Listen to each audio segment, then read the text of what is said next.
Ya Roh Kudus berhembus sekarang,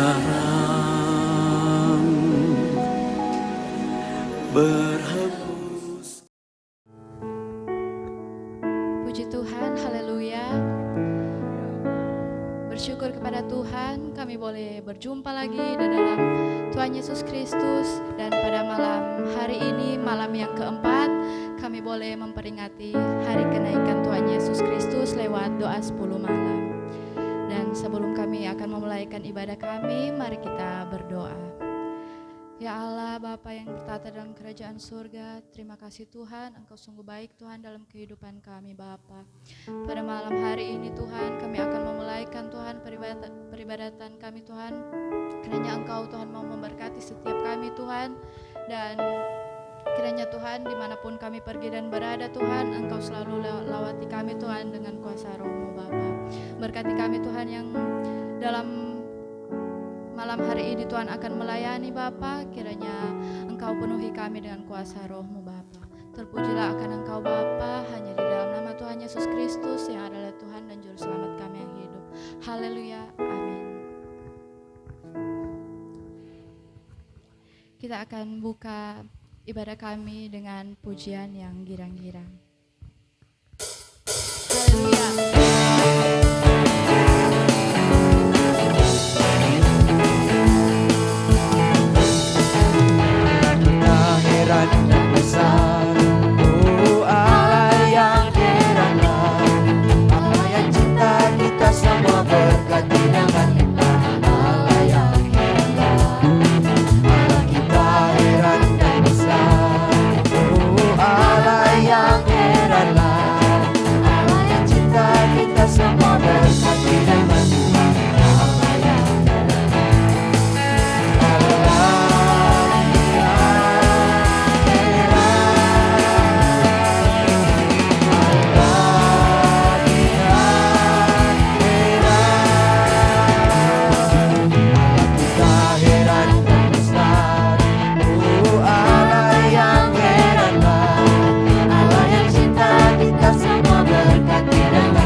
Kita akan menyembah Tuhan. Haleluya.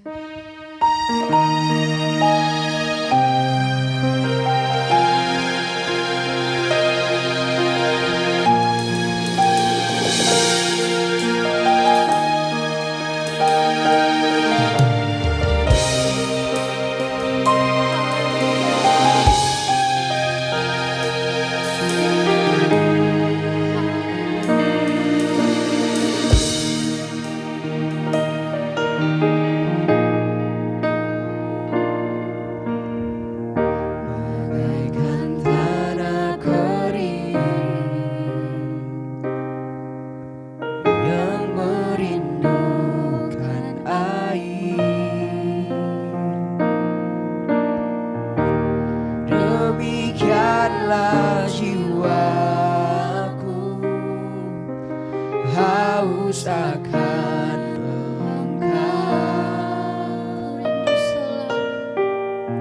Ku rindu selalu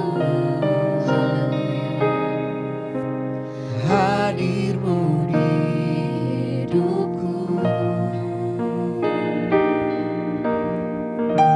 memulihkan jiwaku,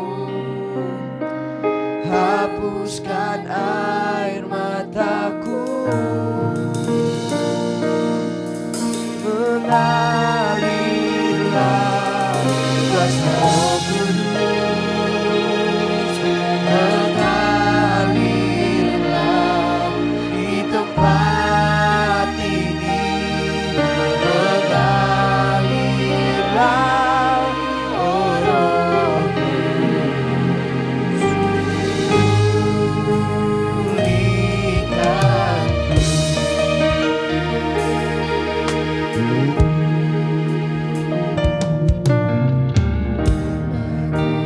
tanah kering yang merindukan air. Demikianlah jiwaku, haus akan Engkau.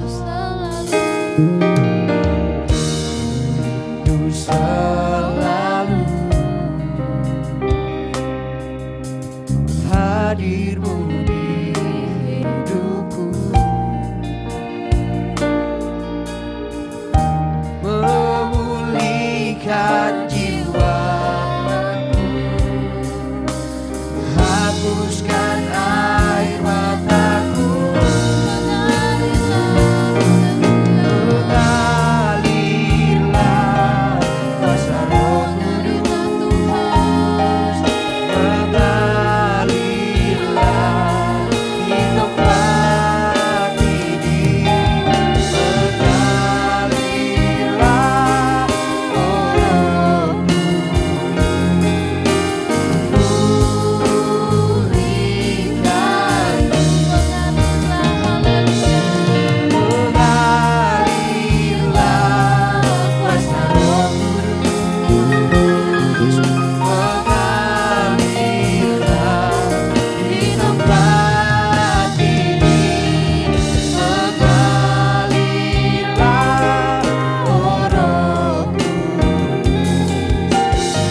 Haleluya. Puji Tuhan, salam sejahtera bagi kita semua, umat-umat Tuhan. Malam hari ini kita akan belajar lagi kebenaran firman Tuhan. Kita akan menyenangkan hati Tuhan lewat kita mendengarkan kebenaran firman Tuhan. Untuk itu, sebelum kita belajar lebih dalam kebenaran firman Tuhan dan sebelum kita berdoa pembukaan, saya akan membawakan pujian bagi Tuhan.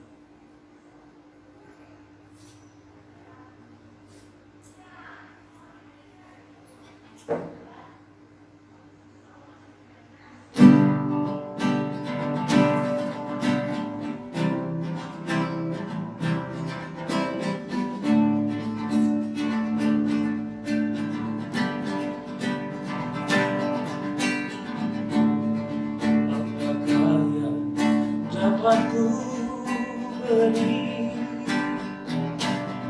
sebagai persembahan yang baik dan yang berkenan kepadamu di dalam hidup ini. Ku sadari sungguh kasih-Mu yang berlimpah tiada batasnya, menyejukkan hati ini, menyegarkan jiwa ini. Siapakah aku kenal? Hanya yang bisa ku beri padamu apa yang ada padaku. Tiada harta yang berarti ku miliki, Tuhan saja yang lebih tahu. Pimpinlah langkah kakiku kan pergi, beritakan kasih-Mu, tanganku kerja bagimu, bibirku memuji-Mu, Tuhan tuntun langkahku. Ku sadari sungguh kasih-Mu yang berlimpah tiada batasnya, menyejukkan hati ini, menyegarkan jiwa ini. Siapakah aku kenal? Hanya yang bisa ku beri padamu apa yang ada padaku. Tiada harta yang berarti ku miliki, Tuhan saja yang lebih tahu. Pimpinlah langkah kakiku kan pergi, beritakan kasih-Mu, tanganku kerja bagimu, bibirku memuji-Mu, Tuhan tuntun langkahku. Tanganku kerja bagimu, bibirku memuji-Mu, Tuhan tuntun langkahku. Tuhan tuntun langkahku.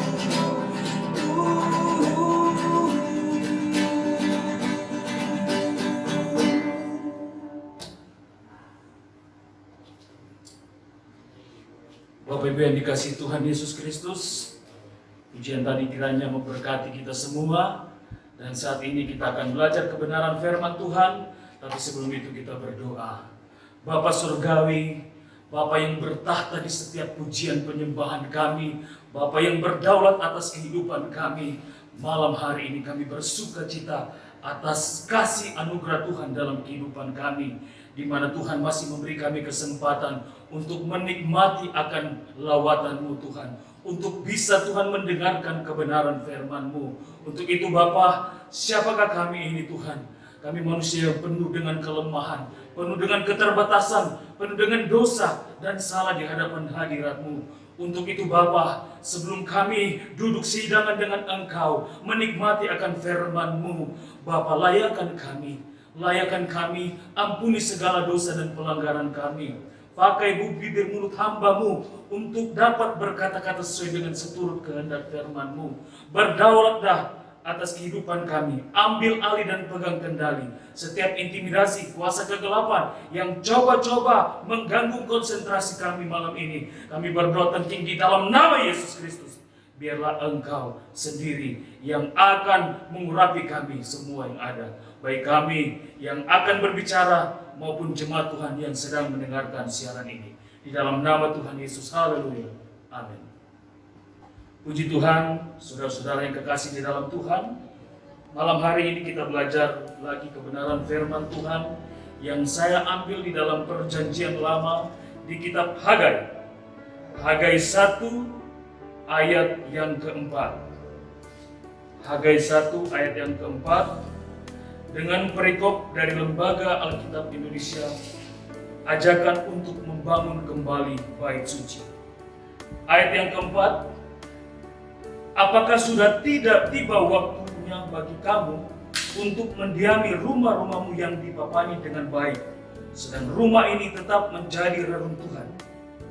Puji Tuhan, Bapak Ibu yang dikasihi Tuhan Yesus Kristus, malam hari ini kita boleh dengar lagi kebenaran firman Tuhan. Bahwa di mana kalau orang boleh baca di ayat-ayat yang pertama, di mana Nabi Hagai diutus oleh Tuhan untuk datang kepada Bupati Yehuda yang bernama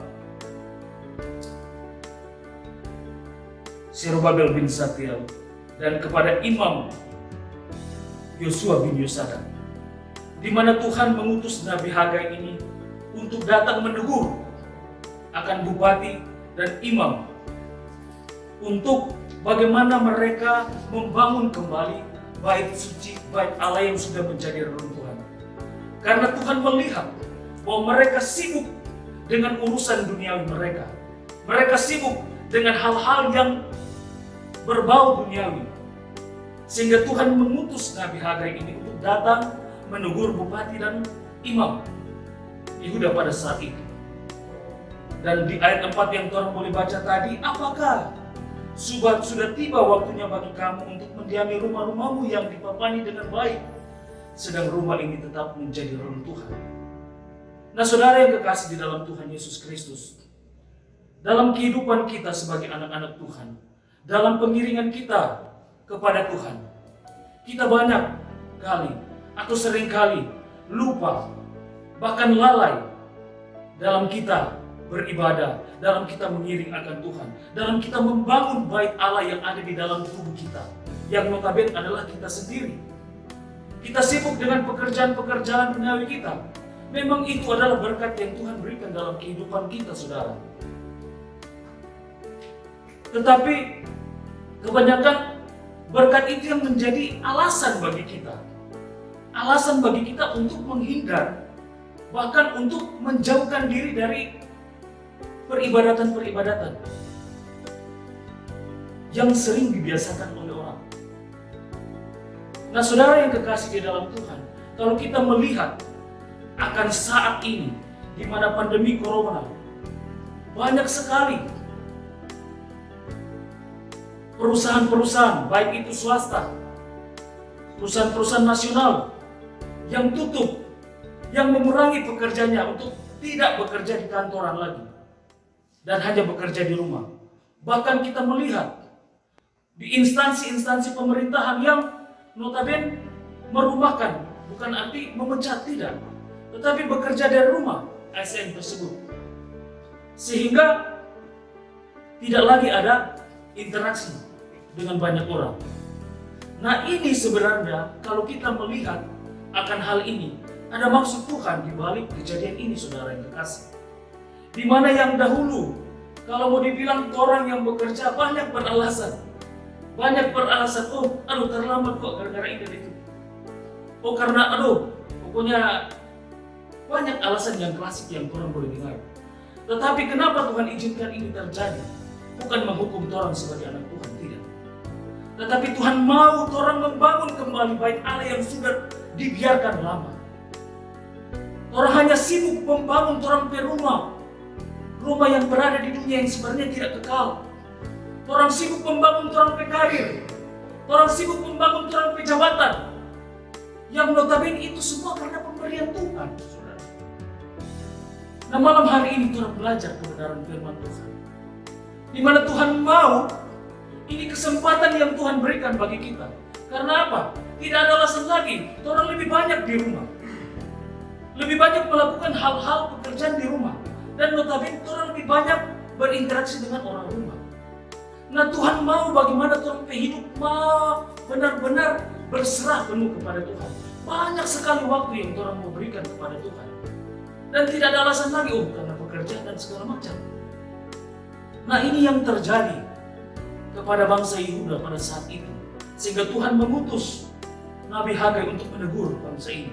Menegur bupatinya, menegur imamnya. Untuk bagaimana mereka harus membangun kembali bait Allah yang sudah lama dibiarkan. Karena mereka sibuk memapani rumah mereka dengan baik. Ini yang terjadi, fenomena ini yang terjadi dalam kehidupan kita saat-saat ini, saudara yang kekasih. Karena firman Tuhan berkata juga, carilah dahulu kebenaran Allah dan carilah dahulu kerajaan Allah dan kebenarannya. Maka semua itu akan ditambahkan bagimu. Tetapi banyak orang yang memutarbalikkan ayat ini. Mereka sibuk dengan pekerjaan, lupa dengan pekerjaan Tuhan. Lupa dengan pelayanan Tuhan. Lupa dengan apa yang sumber daripada sumber berkat itu. Sehingga mereka sibuk mencari karir jabatan mereka. Tetapi saat ini, di tengah-tengah badai pandemi corona ini, saudara yang kekasih, Tuhan mau orang mengubah pola pikir. Tuhan mau orang mau berserah kepada Tuhan. Tuhan mau orang mau taruh pengharapan sepenuhnya orang kepada Tuhan. Karena apa yang terjadi? Kalau orang sibuk dengan hal-hal duniawi, orang boleh baca di ayat yang kelima. Oleh sebab itu beginilah firman Tuhan semesta alam. Perhatikanlah keadaanmu. Kamu menabur banyak, tetapi membawa pulang hasil sedikit. Kamu makan, tetapi tidak sampai kenyang. Kamu minum, tapi tidak sampai puas. Kamu berpakaian, tetapi badanmu tidak sampai panas. Dan orang yang bekerja untuk upah, ia bekerja untuk upah yang ditaruh dalam pundi-pundi yang berlubang. Nah ini saudara yang kekasih, orang boleh melihat bagaimana kalau orang berkehidupan jauh daripada Tuhan. Orang dikatakan anak Tuhan, orang Kristen, tetapi itu hanya menempel, mendompleng sebagai satu status dalam kehidupan orang. Tetapi orang tidak bisa membuktikan diri, tidak bisa menjadi contoh, menjadi berkat bagi sesama orang. Baik itu di lingkungan pekerjaan, di dalam pergaulan, apalagi di dalam gereja. Orang bekerja, tetapi apa yang firman Tuhan bilang? Orang menabur banyak, tetapi membawa pulang hasil sedikit. Tabur banyak, tetapi bawa pulang hasil sedikit. Untuk apa itu? Makan, tetapi tidak sampai kenyang. Minum, tapi tidak sampai puas. Coba saudara bayangkan ayat firman Tuhan ini. Orang berpakaian, tapi topi badan tidak sampai hangat. Dan orang bekerja untuk upah.